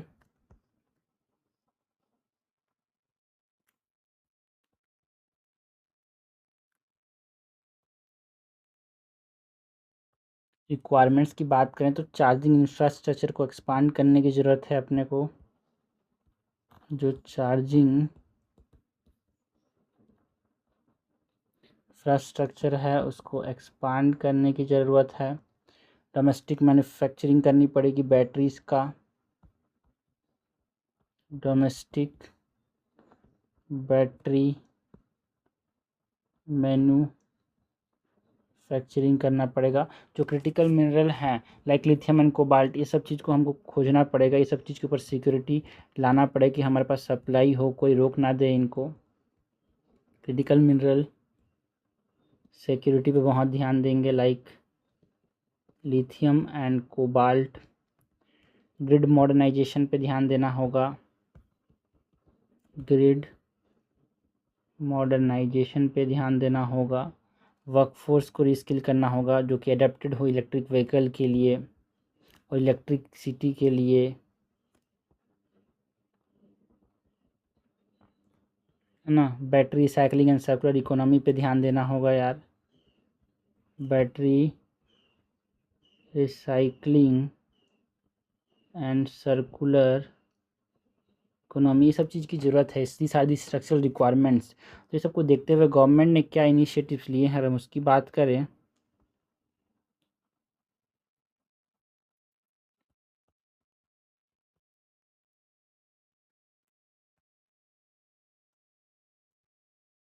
सो जो प्रधानमंत्री ई ड्राइव स्कीम आया 2024 से जो चलेगा, प्रधानमंत्री ई ड्राइव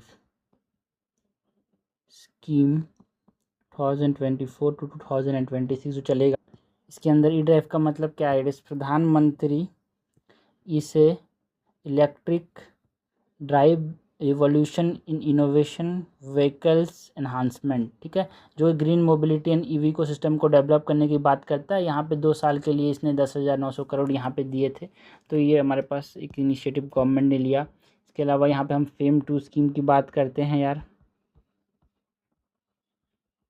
FAME 2 स्कीम जो है, ये FAME 2 स्कीम जो है वो किसके बारे में बात करता है ना। FAME 2 जो है गवर्नमेंट जो सपोर्ट करता है ईवी एडेप्टेशन को थ्रू FAME 2 विद एक तरह से बजट ऑफ अराउंड 10,000 करोड़ यहाँ पे दिया टू प्रमोट इलेक्ट्रिक जो 2 व्हीलर्स 3 व्हीलर्स एंड बसेस, जो इलेक्ट्रिक व्हीलर्स हैं इसको प्रमोट करने के लिए यहाँ पे गवर्नमेंट ने सपोर्ट किया, 10,000 करोड़ दिया। तो इसकी वजह से न्यूज़ में था। जो प्रोडक्शन लिंक इंसेंटिव स्कीम है फॉर ACC बैटरीज की बात करते हैं यार, यहाँ पे हम जो ACC बैटरीज़ हैं, ACC बैटरीज़ का मतलब क्या है, यहाँ पे जो advance chemistry cell battery manufacturing है उस पर गवर्नमेंट ने अपना 15,000 करोड़ के लगभग यहाँ पे एलोकेट किया है डोमेस्टिक प्रोडक्शन को बढ़ाने के लिए।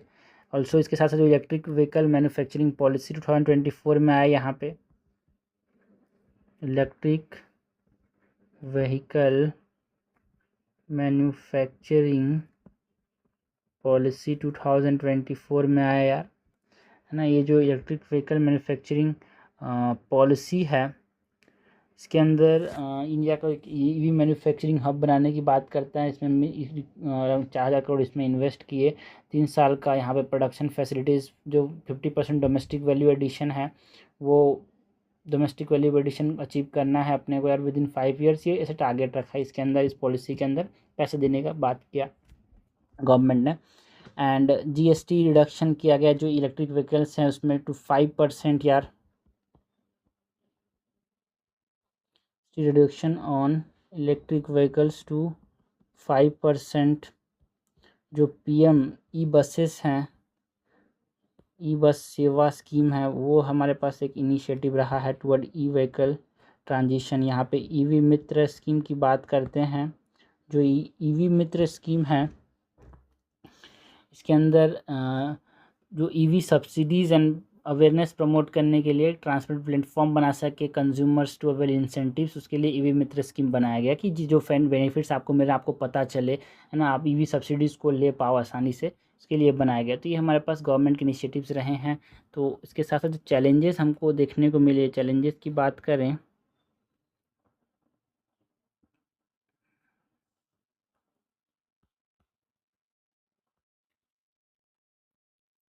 तो हाई इनिशियल अपफ्रंट कॉस्ट है, शुरुआत में बहुत ज़्यादा पैसा देना पड़ता है। तो हाई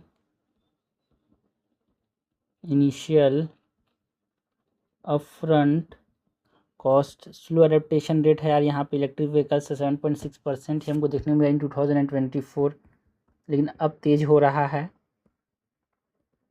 ना। स्लो एडेप्टेशन रेट, लोग जो है बहुत सारे उनके दिमाग में मिथ्स रहते हैं, तो वो चैलेंजेस रहे हैं हमारे पास। चार्जिंग इंफ्रास्ट्रक्चर की कमी है, so charging infrastructure gaps are important challenges.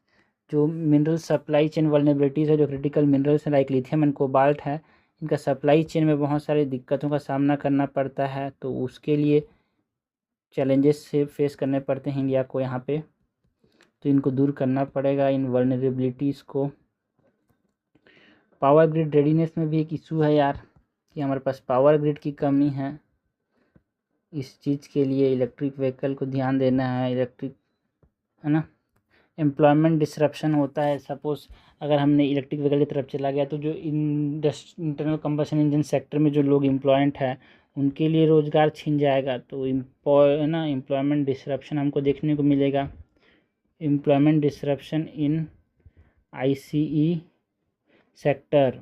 Also consumers जो है वो अडोप्ट नहीं कर रहे हैं, तो वो बैरियर्स का सामना करना पड़ता है, कंज्यूमर अडोप्शन बैरियर्स का। ठीक है, इलेक्ट्रिक व्हीकल सस्ते तो हो गए लेकिन खरीदना नहीं चाह रहे हैं यार लोग। ठीक है, अडोप्शन बैरियर्स हैं,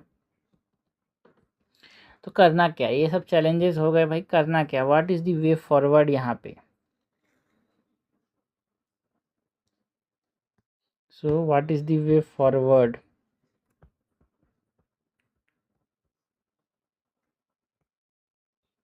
जो क्लियर पॉलिसी बनाना पड़ेगा विथ टारगेट टाइमलाइंस यार, अपने को क्लियर पॉलिसी बनाना पड़ेगा विथ टारगेट टाइमलाइंस, है ना। रिसर्चेस करने पड़ेंगे जो न्यू बैटरी केमिस्ट्रीज हैं उसके ऊपर, research into new battery chemistries. यहाँ पे हमको फाइनेंसिंग की ज़रूरत है यार, जो ई बसेस जो बनाए जाएंगे उनके लिए एंड ई ट्रक्स के लिए, है ना। स्ट्रेटेजिक चार्जिंग कॉरिडोर्स बनाने पड़ेंगे, स्ट्रेटेजिक चार्जिंग कॉरिडोर्स बनाने की ज़रूरत है। बैटरी लीजिंग इंडस्ट्री बनाना पड़ेगा यार, है ना।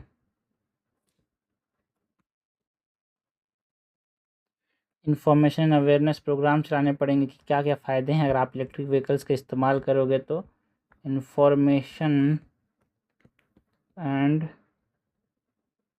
अवेयरनेस प्रोग्राम्स चलाने की ज़रूरत है। तो ये हमने बात की about the way forward, challenges, government की इनिशिएटिव, स्ट्रक्चर, रिक्वायरमेंट्स, रीज़न क्यों हम इलेक्ट्रिक व्हीकल की तरफ आगे बढ़ रहे हैं, और क्या क्या हमने सोचा है इलेक्ट्रिक व्हीकल का जो इंडस्ट्री ईवी ट्रांजिशन के बारे में जो बात की जा रही है उसके रेफरेंस में।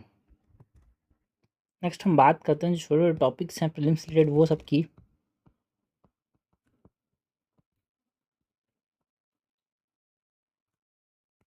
तो सबसे पहले तो हम बात करते हैं अबाउट दी जो चीज़ न्यूज़ में रही थी, दैट इज़ ऑयल सीड किसान मित्र। ये क्या है भाई, ऑयल सीड किसान मित्र क्या है। ऑयल सीड किसान मित्र, जहाँ भी किसान मित्र मित्र आ जाए ना भाई, तो something that is related to AI यार, है ना। So it is an AI powered WhatsApp chat bot है।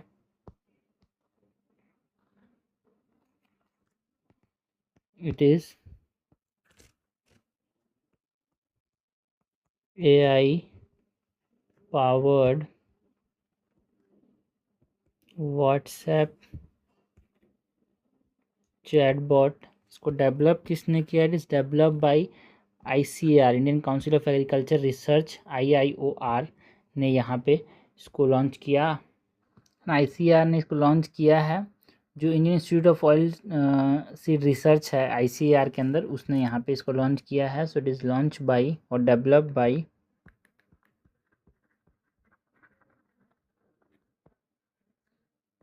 Indian Council of Agriculture Research, Indian Institute of Oil Research, इसके अंदर जो काम करता है उसने यहाँ पे इसको डेवलप किया। की फीचर्स की अगर हम बात करें तो भाई ये मल्टीलिंगुअल एक्सेस कर सकते हैं भाई, डिफरेंट डिफरेंट भाषा में। एक AI चैटबॉट है मल्टीलिंगुअल, इस किसानों को सहायता देगा एंड रियल टाइम एडवाइस देता है। ये रियल टाइम एडवाइस ही देता है। कोई ऐप इंस्टॉल करने की जरूरत नहीं है, व्हाट्सएप के अंदर ही यहाँ पे ये चैटबॉट है। एंड क्रॉप मैनेजमेंट गाइडेंस देता है ये ऑयल सीड के रिगार्डिंग। क्रॉप मैनेजमेंट गाइडेंस, तो ऑब्जेक्टिव क्या है कि जो ऑयल सीड प्रोडक्शन है उसको इन्हांस करना है, उसको देखते हुए चैटबॉट बनाया गया है। Objective is to enhance productivity. इसके बाद नेक्स्ट जो चीज़ न्यूज़ में रही थी, इट इज़ अबाउट व्हाट, हम बात करते हैं इथेनॉल ब्लेंडिंग की। बहुत ज़्यादा न्यूज़ में चल रहा है ये 85 कैसे, तो इथेनॉल ब्लेंडिंग की शॉर्ट में बात कर लें।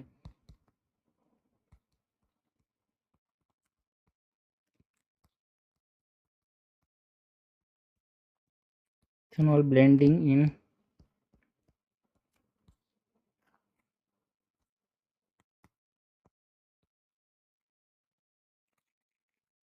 इथेनॉल ब्लेंडिंग इन इंडिया की बात करें तो देखो भाई, जो एक्साइज ड्यूटी है उसको एग्जेम्प्ट किया गया यहाँ पे, है ना। E22 एंड E30 के ऊपर अवॉइड कर रहा है यहाँ पे डबल टैक्सेशन को। एक्साइज ड्यूटी एग्जम्पशन जहाँ पे E22 टू E30 ब्लेंड की बात की गई, इन ब्लेंड्स में एक्साइज ड्यूटी नहीं लगेगा। It is also to avoid double taxation. Timeline and progress की बात करें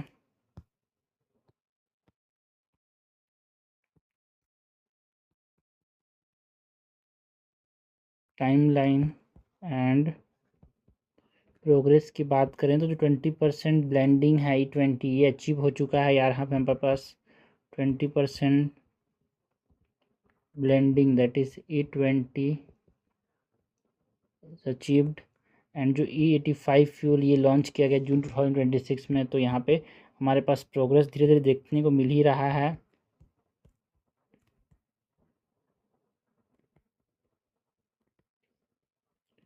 तो बेनिफिट्स क्या, एनर्जी सिक्योरिटी को बढ़ाएगा, बायोफ्यूल एडेप्टेशन पे ध्यान दिया जाएगा, इन्वायरमेंटल इम्पैक्ट इसका कम होता है तो इन्वायरमेंटल बेनिफिट्स हमको देखने को मिलेंगे। सो एनर्जी, बिकॉज जो अनसर्टेनिटीज़ हमको ग्लोबल फॉसिल फ्यूल प्राइसेस में देखने को मिल रहे हैं, तो उसके वजह से यहाँ पे इथेनॉल ब्लेंडिंग बहुत ज़्यादा चर्चे में है। बायोफ्यूल एडेप्टेशन पे ज़्यादा बढ़ावा देगा, इसका इन्वायरमेंटल इम्पैक्ट भी कम है, सो फ़ायदा देगा ये। तो ये हमने बात की इथेनॉल ब्लेंडिंग की। नेक्स्ट यहाँ पे जो इंडिया नेपाल रिमिटेंसेज मैकेनिज़्म है, इंडिया नेपाल बहुत ज़्यादा यहाँ पे न्यूज़ में था, तो इंडिया नेपाल रेमिटेंसेज मैकेनिज़्म की अगर हम बात करें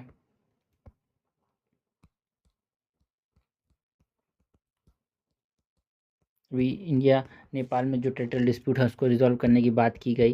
फिर यहाँ पे देखो भाई, जो रेमिटेंस मैकेनिज़्म है उसके रिलेटेड यहाँ पे UPI NPI डिजिटल लिंकेज आया है।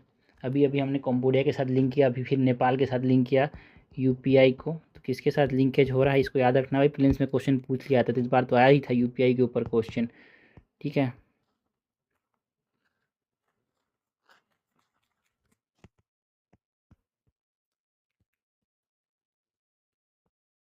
UPI NPI डिजिटल लिंकेज की बात की गई है ना, person to person cross border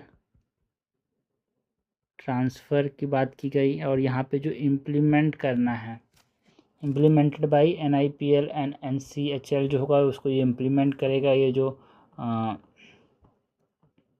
ना, जो नेशनल पेमेंट इंटरफेस है NPI और UPI इंडिया का नेशनल पेमेंट इंटरफेस है नेपाल का, ये दोनों ने मिलकर एक तरह से लिंक करके यहाँ पे ये लॉन्च किया। एंड यहाँ पे की फ़ीचर की बात करें तो इम्प्लीमेंट कौन करेगा, इसको इम्प्लीमेंट करेगा NPCI national payment corporation of India का जो NIPL है, and Nepal clearing house limited,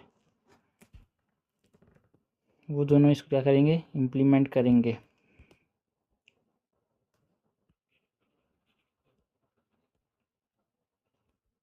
implemented by NIPL of NPCI and national clearance house limited. ये जो UPI का जो ग्लोबल प्रेजेंस है वो हमारे पास देखें तो 9 इंटरनेशनल इकोनॉमीज़ में यहाँ पे ये UPI जो है वो 9 देशों में यहाँ पे UPI चलता है। यार कौन कौन से देशों में, याद रखना भाई, ये इंपॉर्टेंट है, मैं बताता हूँ। 9 देशों की बात करें तो इसके ऊपर क्वेश्चन आता है, UPI का जो ग्लोबल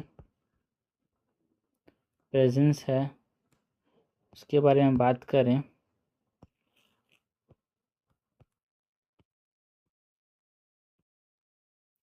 तो 9 देशों में ये प्रेजेंट है यार। 9 कंट्रीज़ कौन कौन से हैं यहाँ पे, सिंगापुर, UAE, फ्रांस, ये 9 इंटरनेशनल कंपनीज इसको एक्सेप्ट करते हैं। Mauritius, Nepal, Bhutan, Qatar, Sri Lanka, and यहाँ पे अभी तो नेपाल, उससे पहले यहाँ पे कंबोडिया आया था यार। तो ये 9 कंट्रीज़ जो हैं वो एक्सेप्ट करते हैं UPI को। एंड एक की पिलर के तौर पे ये आया है यार हमारे पास, जो DPI डिप्लोमेसी है, डिजिटल पेमेंट, ये जो है इंडिया का डिजिटल पब्लिक इंफ्रास्ट्रक्चर जो है की पिलर है इसकी डिप्लोमेसी में। UPI का digital pillar, digital public infrastructure diplomacy एक की पिलर है इन सब देशों पे जो गया है।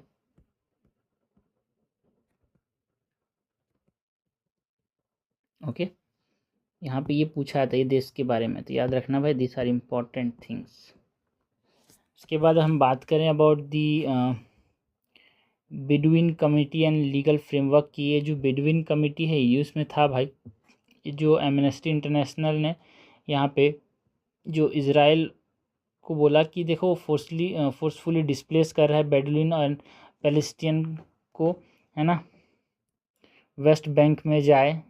वेस्ट बैंक में जो है बेडुइन एंड पैलेस्टीन कम्युनिटीज़ को फोर्सफुली यहाँ पे इज़राइल जो है वो क्या कर रहा है, डिस्प्लेस कर रहा है।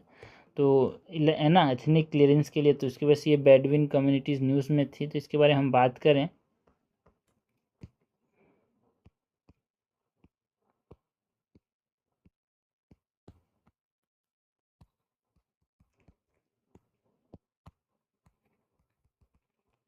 ना, एमनेस्टी इंटरनेशनल ने बोला इसको, तो Bedouin communities and legal framework की बात करें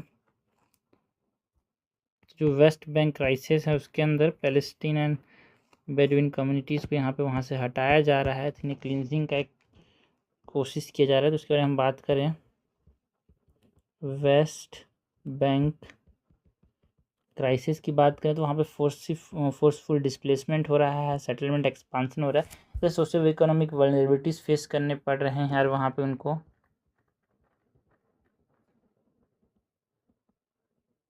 फोर्सिबल डिस्प्लेसमेंट, सेटलमेंट्स जो हैं उसका एक्सपांसन देखने को मिल रहा है, एंड इनको सोशल इकोनॉमिक वल्नरेबिलिटीज़ फेस करनी पड़ रही है।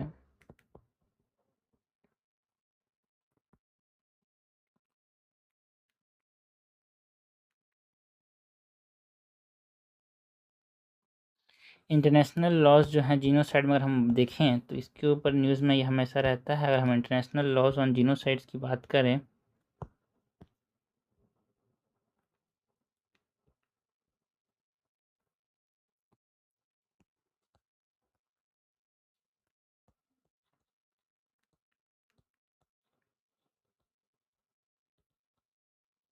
इंटरनेशनल लॉ ऑन जीनोसाइड, तो जेनेवा कन्वेंशन जो 1949 में आया था,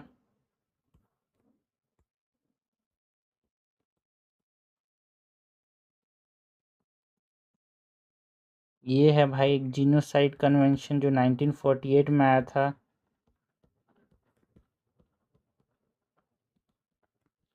1948 में।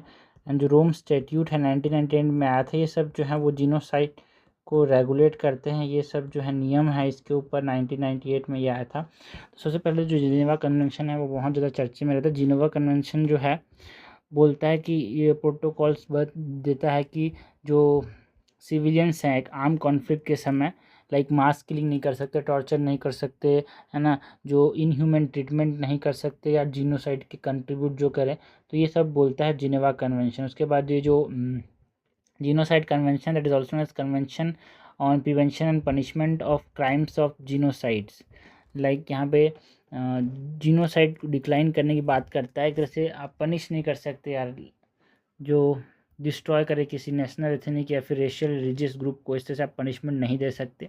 रोम शेड्यूल जो है इंटरनेशनल क्रिमिनल कोर्ट ने एस्टेब्लाइज किया था, जिसने जीनोसाइड को एक ग्रेवेस्ट इंटरनेशनल क्राइम बोला। ठीक है, किसी भी इंडिविजुअल को आप यहाँ पे मार नहीं सकते, war crimes, criminal crimes against humanity नहीं कर सकते। तो ये सब जो है गवर्न करते हैं सब चीज़ों को, जो आपको पता होना चाहिए। बेडुइन मेन, तो यहाँ पे बेडुइन कम्युनिटीज़ जो हैं this are related with which countries, तो आपको याद रखना है इजराइल,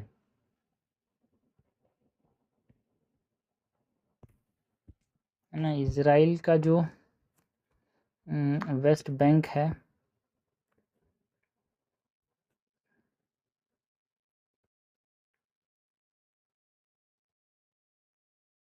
वहाँ पे एक्सपांड किया जा रहा है सेटलमेंट्स को, है ना, जो rapid expansion of Israeli settlements जो कि इसी तरफ जा रहे हैं, पर्टिकुलरली जो एरिया सी है वहाँ पे, तो रेस्ट्रिक्ट करा जो पैलेस्टीनियन का जो एक्सेस है लैंड एंड लाइवलीहुड, तो उसके वजह से न्यूज़ में था। नेक्स्ट हम बात करते हैं अबाउट 13 अर्बनाइजेशन फोरम जो कि न्यूज़ में था यार। Okay, 13th urbanisation BRICS urbanisation forum की बात करें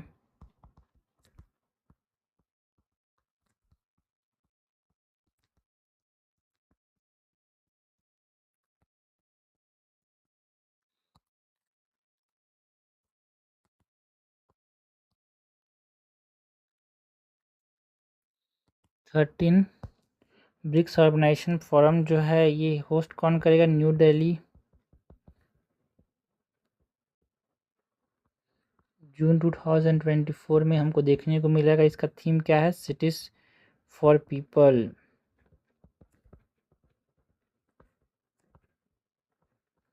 फोकस किस चीज़ पे करने की बात हो रही है यहाँ पे, सस्टेनेबल अर्बन डेवलपमेंट पे फोकस करने की बात हो रही है।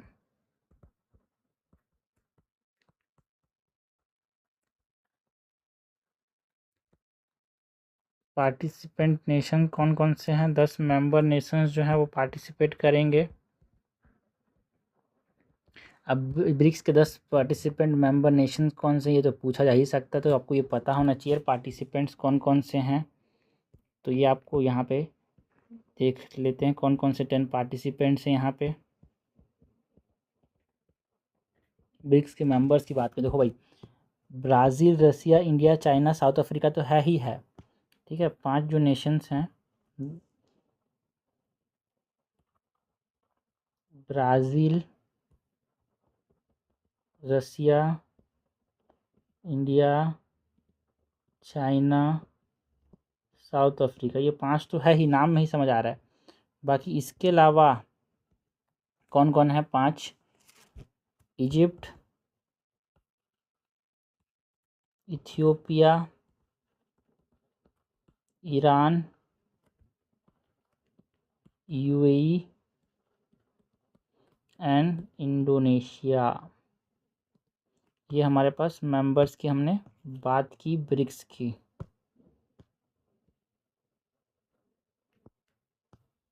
सो ये हमने बात की अबाउट ब्रिक्स।